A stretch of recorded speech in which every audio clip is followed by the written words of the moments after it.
अस्सलामुअलैकुम। आज की इस वीडियो में हम चैप्टर नंबर 12 की एमसीक्यूज़ और फिल इन द ब्लैंक्स जो हैं बुक में हम वो सॉल्व करेंगे। चैप्टर नंबर 12 हमारा वेव्स एंड साउंड है फिज़िक्स का। तो ये जो है मैट्रिक क्लास के स्टूडेंट के लिए है। पेज नंबर 258 खोलें आप बुक में, वहाँ पे 12.2 में लिखी हुई है फिल इन द ब्लैंक्स। ठीक है, तो आज हम क्या करेंगे, fill in the blanks solve करेंगे और इसके एमसीक्यू सॉल्व करेंगे चैप्टर नंबर 12 के। तो स्टार्ट करते हैं आज की वीडियो। यहाँ क्या लिखा है, a motion which repeat itself in equal interval of time is called. क्या है, क्या motion which repeat itself in equal interval of time. तो ये क्या होता है, ये हमारे पास होता है पीरियोडिक मोशन के इक्वल इंटरवल ऑफ टाइम में कोई भी मोशन क्या करे, अपने आप को रिपीट करे, तो उसे हम क्या कहते हैं, उसे हम कहते हैं पीरियोडिक मोशन। तो आप यहाँ पे लिख लें PERIODIC पीरियोडिक मोशन। ठीक है, second fill in the blanks हमारे पास अभी आ गई है पेज नंबर 259 से। ठीक है, तो सेकंड क्या है देख लेते हैं।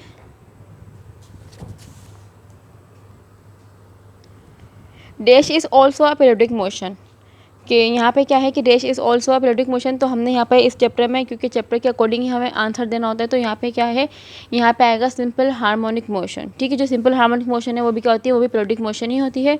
तो यहाँ पे मैं सिंपल हार्मोनिक मोशन की जगह क्या लिखूँगी, सिंपल SHM। ठीक है, तो ये क्या हो गया, सिंपल हार्मोनिक मोशन या फिर SHM। थर्ड हमारे पास है, while executing a simple harmonic motion the magnitude of the acceleration of the body is dash to it distance from the mean position and the direction of the acceleration is always towards the dash.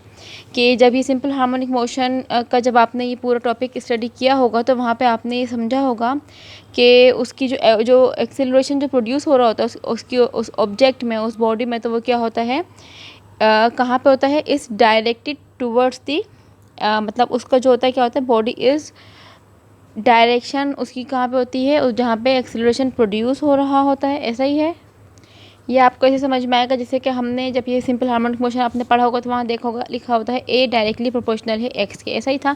तो A यहाँ पे क्या है, acceleration है, X यहाँ पे हमारे पास क्या होता है, डिस्प्लेसमेंट है।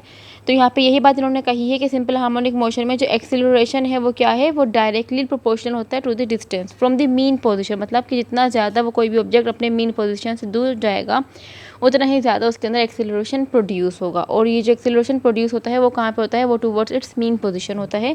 तो यही बात हमें यहाँ पे इस जो है ब्लैंक्स में फिल करनी है। तो यहाँ पे क्या आ जाएगा, of the body is directly proportional. तो यहाँ इस जगह पे आएगा डायरेक्टली प्रोपोर्शनल। मैं ज़रा शॉर्ट करके लिख देती हूँ तो आप समझ जाइएगा। ये है डायरेक्टली, DIR लिख रही हूँ, डायरेक्टली डॉट डॉट कर दिया, फिर उसके बाद है प्रोपोर्शनल, PRO। तो ये क्या हो जाएगा, डायरेक्टली प्रोपोर्शनल।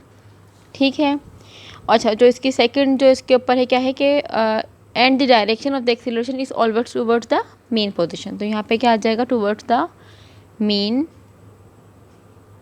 पोजीशन। फोर्थ पे है, the vibratory motion of the Bob of a simple pendulum is, कि जो बॉब की जो वाइब्रेटरी मोशन होती है वो क्या होती है, वो भी हमारे पास सिंपल हार्मोनिक मोशन होती है। तो यहाँ पर भी हम क्या लिखेंगे, सिंपल हार्मोनिक मोशन।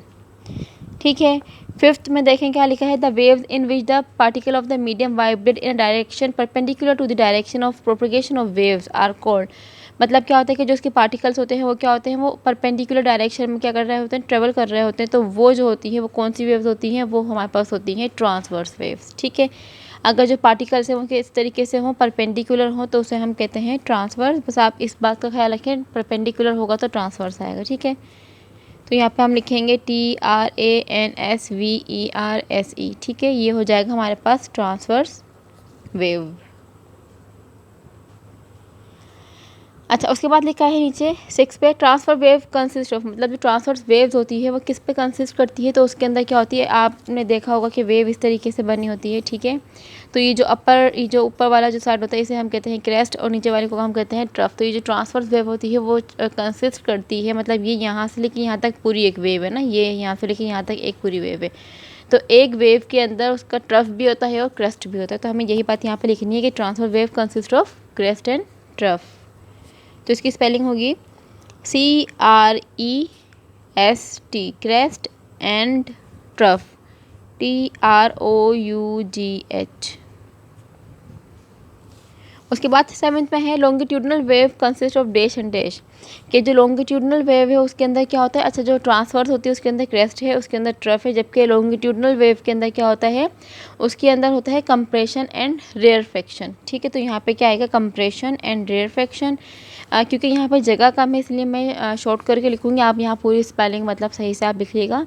तो ये हो जाएगा COMPRESSION कंप्रेशन, और ये हो जाएगा रेयरफेक्शन RAREFA CTION। ठीक है, तो ये हो जाएगा कंप्रेशन COMPR, ये मैं यहाँ डॉट डॉट करके लिख रही हूँ, तो इसका मतलब ये है कि ये हो जाएगा कंप्रेशन, छोटा सा लिख दिया मैंने, और यहाँ पे आ जाएगा रेयरफेक्शन RAREFACTION। ठीक है, तो ये क्या हो जाएगा कि लॉन्गिट्यूडनल वेव में क्या होती है, कंप्रेशन और रेयरफेक्शन होता है। अच्छा, उसके बाद क्या लिखा है, and as they pass through a medium the particle of the medium vibrate in the dash of the waves, के मतलब क्या होता है कि अगर वो किसी भी मीडियम से क्या करें, particle of the medium vibrate, कहाँ पे वाइब्रेट कर रही होती है, इन द, यहाँ पे आएगा in the direction of wave, मतलब जो डायरेक्शन वेव की होती है उसकी जो मीडियम, उसके अंदर जो पार्टिकल्स हैं वो भी उसी डायरेक्शन में ट्रेवल करते हैं। जैसे कि मैंने अभी आपको बताया था कि जो ट्रांसवर्स वेव है उसके अंदर जो पार्टिकल्स होते हैं वो परपेंडिकुलरली मूव करते हैं, लेकिन लॉन्गिट्यूडनल वेव में जो पार्टिकल की डायरेक्शन होगी वही क्या होती है, वही वेव की डायरेक्शन होती है। सही, तो यहाँ पे आएगा in the direction of wave, तो यहाँ पे मैंने लिख दिया है डायरेक्शन। अच्छा, उसके बाद हमारे पास है 8 में, wavelength is the distance between two such a dash particle which are in the similar dash of this periodic motion, के वेवलेंथ क्या डिस्टेंस है, वेवलेंथ क्या होता है, डिस्टेंस होता है दो हमारे पास जो दो लगातार मतलब ट्रफ हो या दो लगातार जो क्रेस्ट है उनके दरमियान का जो डिस्टेंस होता है उसे हम कहते हैं वेवलेंथ। जैसे कि ये यहाँ से लेके यहाँ तक ये जो पूरी एक वेव है तो ये कहलाती है हमारे पास उसकी वेवलेंथ। ठीक है, और क्या होती है कि उनकी पोजीशन क्या होनी चाहिए, उनकी पोजीशन भी सेम होनी चाहिए। तो इसका मतलब ये है कि यहाँ पे आएगा कंसेक्यूटिव CON, ठीक है, फिर लिखें SECUTIVE consecutive particles which are in similar position. ठीक है, यहाँ पे क्या आएगा, which are in similar position of this periodic motion. 9th में हमारे पास है human ear can not hear sound और फ्रीक्वेंसी ग्रेटर देन, के जो हमारे जो इंसानी जो कान होते हैं वो कौन सी मतलब रेंज को हम नहीं सुन सकते, और उसे हम कहते क्या है हमें वो बताना। तो हम क्या नहीं कर सकते, हम 20 के हर्ट्स के जो ग्रेटर देन है हम वो नहीं सुन सकते, उसे हम कहते हैं अल्ट्रासोनिक। ठीक है, तो यहाँ पे क्या आ जाएगा 20 के हर्ट्स। सही, और यहाँ पे आ जाएगा अल्ट्रासोनिक ULTRASONIC अल्ट्रासोनिक। ठीक है, कि 20 के हर्ट्ज से जो ऊपर की जो फ्रीक्वेंसी है वो हम नहीं सुन सकते, और ये जो होती है फ्रीक्वेंसी इसकी, इसे हम कहते हैं अल्ट्रासोनिक। ठीक है, आगे हमारे पास है 10th में, an interesting example of resonance is that of dash, के इसकी जो एग्जाम्पल है वो हमारे पास क्या है, वो हमारे पास है स्विंग। तो यहाँ पे आ जाएगा SWING स्विंग। 11th में हमारे पास है sound which is agreeable to human ear is called dash sound, के मतलब जो हम सुन सकते हैं तो वो उस साउंड को हम क्या कहते हैं, उसे हम कहते हैं ऑडिबल साउंड। ठीक है, तो यहाँ पे आ जाएगा ऑडिबल AUDIBLE ऑडिबल। आगे हमारे पास है 12th पे, the characteristics of the musical sounds are, कि जो म्यूजिकल साउंड की जो कैरेक्टरिस्टिक्स हैं वो कौन कौन सी होती हैं, वो 3 होती हैं। तो हम वो तीनों लिखेंगे। यहाँ पे क्या होती है, लाउडनेस, पिच एंड टिम्बर। ठीक है, तो वो मैं यहाँ पे लिख दूँगी loudness, pitch and quality. Sorry, तो यहाँ पे आ जाएगा लाउडनेस, बी में आ जाएगा पिच, मतलब PITCH पिच, और यहाँ पे आ जाएगा क्वालिटी QUALITY। ठीक है, तो ये हमने चैप्टर नंबर 12 की fill in the blank solve कर ली है। अब हम सॉल्व कर लेते हैं इसकी जो MCQs हैं, जो इसी के नीचे आप देख सकते हैं 12.3 पे हैं। इनके MCQs हम सॉल्व कर लेते हैं। क्योंकि यहाँ पे जगह कम थी तो इसलिए मैंने काफ़ी जो है ये थोड़ा सा मतलब इस तरीके से हो गया है। सही, ओके। तो पहली जो एमसीक्यू है हमारे पास ये है कि a body with frequency F would complete 1 vibration in second. तो इसका जो सही आंसर है वो हमारे पास है ए ऑप्शन है, मतलब 1/f के 1/f टाइम में कोई भी ऑब्जेक्ट अपने 1 क्या करती है, 1 वाइब्रेशन को कंप्लीट करती है। ठीक है, अच्छा सेकंड पे हमारे पास है if the length of the pendulum become 4 time. अगर किसी भी पेंडुलम की जो लेंथ है वो क्या हो जाए, 4 टाइम हो जाए, तो it's time period will become, तो उसका जो टाइम पीरियड होगा वो कितना होगा, वो हमारे पास हो जाएगा ट्वाइस। मतलब इसका जो सही ऑप्शन है वो क्या है, वो है बी। कि अगर हम क्या करते हैं किसी भी उसकी लेंथ को 4 टाइम करेंगे तो उसका जो पीरियड होगा वो हो जाएगा दुगुना।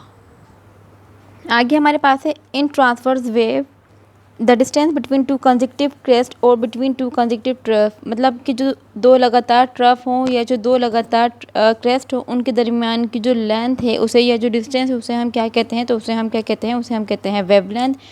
तो इसका जो सही ऑप्शन है वो क्या है, वो है बी। और यहाँ पे हम क्या लिख देंगे, यहाँ पे हम लिख देंगे वेव लेंथ। ठीक है, कि दो लगातार क्रेस्ट हों या ट्रफ हो तो उनके दरमियान का जो डिस्टेंस होता है उसे हम क्या कहते हैं, उसे हम कहते हैं वेव लेंथ। अब हम चलते हैं आगे।